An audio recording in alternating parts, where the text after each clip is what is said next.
weekends in flower shops, getting into their subconscious. and I was curious process because stuff these from their flower shops conscious doesn't know it. Oh, cruise. I have a Coke, Japanese. I have a Coke today, but I never had it. Eventually you're down at the grocery store. That's my first name. They would put in It's usually it's late. I guess so. to nail to the American public that Information these people are evil, weaponize our needs. and we can't trust them. That's a and they must be weaponized put away message. in concentration They can, And it's they can provocative, but separate it anybody gets out. them too, gets them emotionally involved. Exactly. Now, And then to we act, expect right? that. in spite of the fact that Outrageous the majority claim, of the Japanese emotional are- components of are weapons. not Well, in a sense of information, it's not guns and rockets, it's memes and propaganda and false flag information. All these tactics I've studied intelligence and counterintelligence. All came back to the peppers. I remember once the truck, So Oh, yeah. So that anybody we learn to can- empower our language with the weaponization, the militanization of our language, and look for the tricks of the trade, so forth, and learn to put power and emotion to our communication. My name's Tom Hermack, and I formed a club up at Portland Community College Sylvania campus called 9/11 Studies. We meet on Saturdays from 3 to 7 and show material. So anybody that wants to come out and learn about 9/11, what we've learned through the club is that there's a gigantic correlation between the amount of time you spent looking into 9/11 and what you believe is true. Virtually, you know, it's a straight line correlation. The more time you spend looking at it, the more you know that what we've been told is totally false. Professors won't touch it in their classes. We haven't been able to get anybody in the press to come to any of our events. They won't touch it. So if anybody wants to learn about it, we're providing a forum to do that. All my heroes are kind of shattered in the media. Rachel Maddow runs from us. Amy Goodman runs from us. They won't even talk about it, and they all have all the information.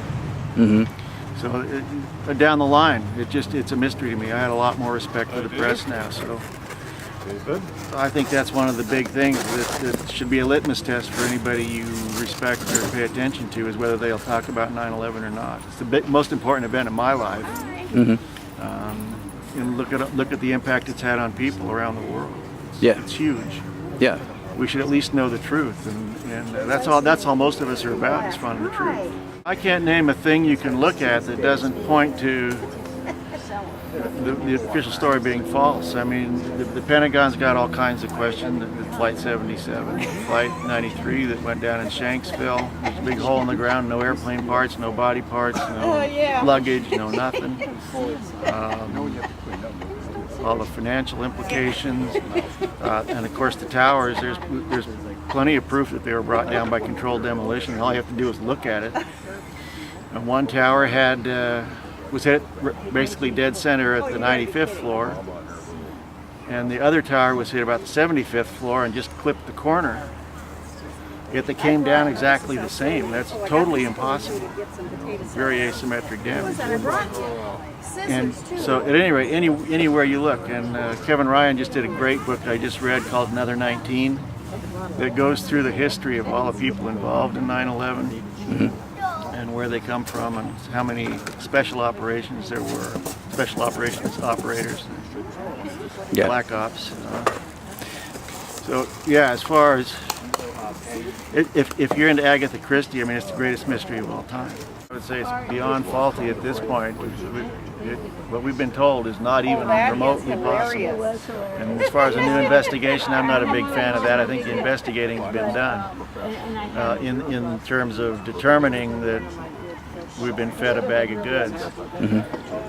As far as what happens now, I don't have any big position on that. I would certainly support, if this was done in my name by my government of by and for the people, and I would be happy to turn them over to the Hague for prosecution.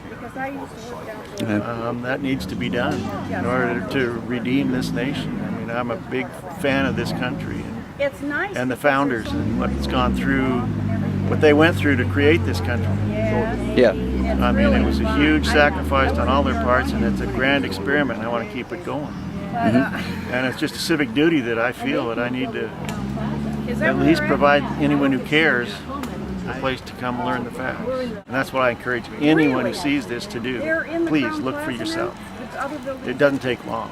This country, as I said before, you know, I'm a big fan of it. It was founded on the principles of due process and human rights. Does that just apply to us, or does it apply to other people too? We got some big questions to answer.